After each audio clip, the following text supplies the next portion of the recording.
বন্ধুরা আবার চলে এসেছি। আজকে পকোড়া করে দেখাবো ম্যাগি।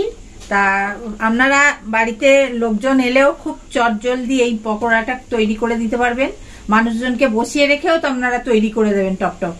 এটা এবার কিভাবে করব সেটা দেখাই। দেখুন জল গরম বসিয়ে দিয়েছি, জলটা গরম হয়ে গেছে। এবার আমি এই যে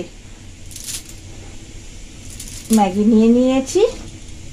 এটা জলটা একদম টানিয়ে নিতে হবে।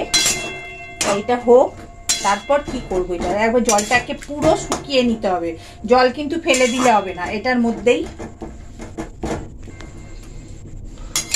পরিমাণ মতন জল দেবেন।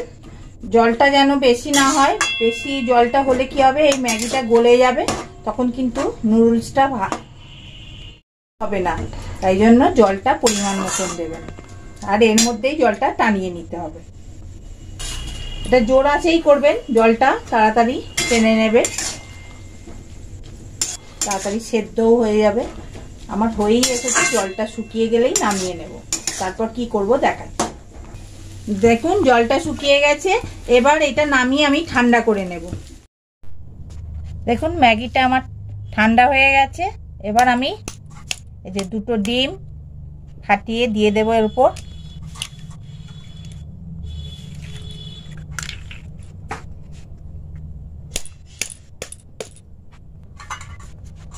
দেখুন চাট মশলা, লবণ, চিনি দিয়ে দেব। লবণটা স্বাদ অনুযায়ী, চিনিটা ছোট চামচের 1 চামচ, চাট মশলা বড় চামচের 1 চামচ, হাফ ইঞ্চি আদা কুচি, লঙ্কাটা ঝাল অনুযায়ী, যেমন ঝাল খাবেন সেই অনুযায়ী লঙ্কা দেবেন। আর পেঁয়াজটা আমি 3টে মাঝারি সাইজের পেঁয়াজকে ছোট ছোট করে কুচিয়ে নিয়েছি, এটাও দিয়ে দেব।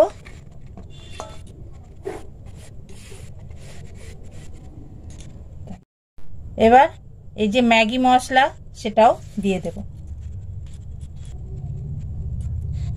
এই যে 3টে ছোট ম্যাগি মশলা দিয়ে দিলাম।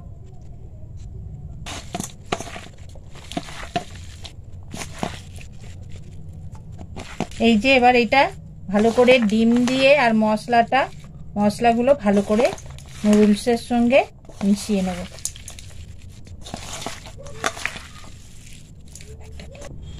যদি আপনাদের ডিম আর একটা মনে হয় দিতে লাগবে তাহলে দেবেন, নালে দেবেন না।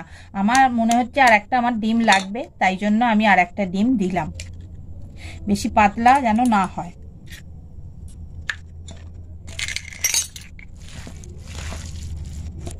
কর্নফ্লাওয়ার দেব, যেমন লাগবে আর কি সেই অনুযায়ী দেব। 1 চামচ, বড় চামচের 1 চামচ দিলাম, আরো 1 চামচ দিলাম, যদি লাগে তখন দেব।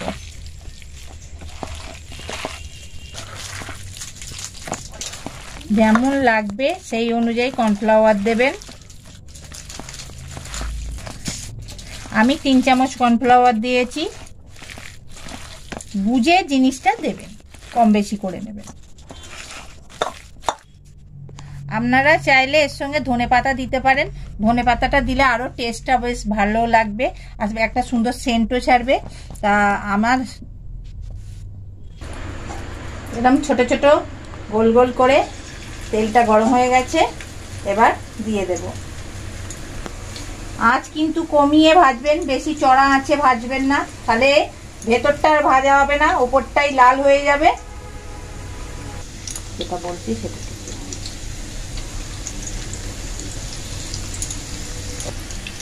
দেখুন 1 পিঠ হয়ে গেছে।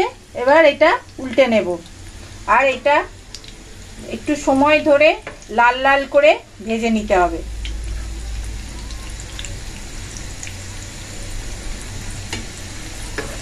এটা আপনারা লোকজন এলে চায়ের সঙ্গেও দিতে পারবেন, এমনিও সসের সঙ্গেও এটা খেতে খুব ভালো লাগবে।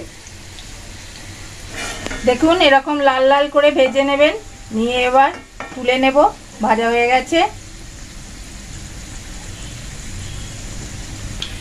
তেলটা ঝরিয়ে ঝরিয়ে তুলে নিতে হবে।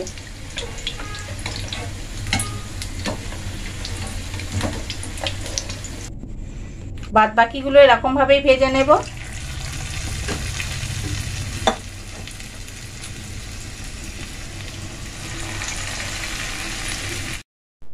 দেখুন পকোড়া আমার হয়ে গেছে।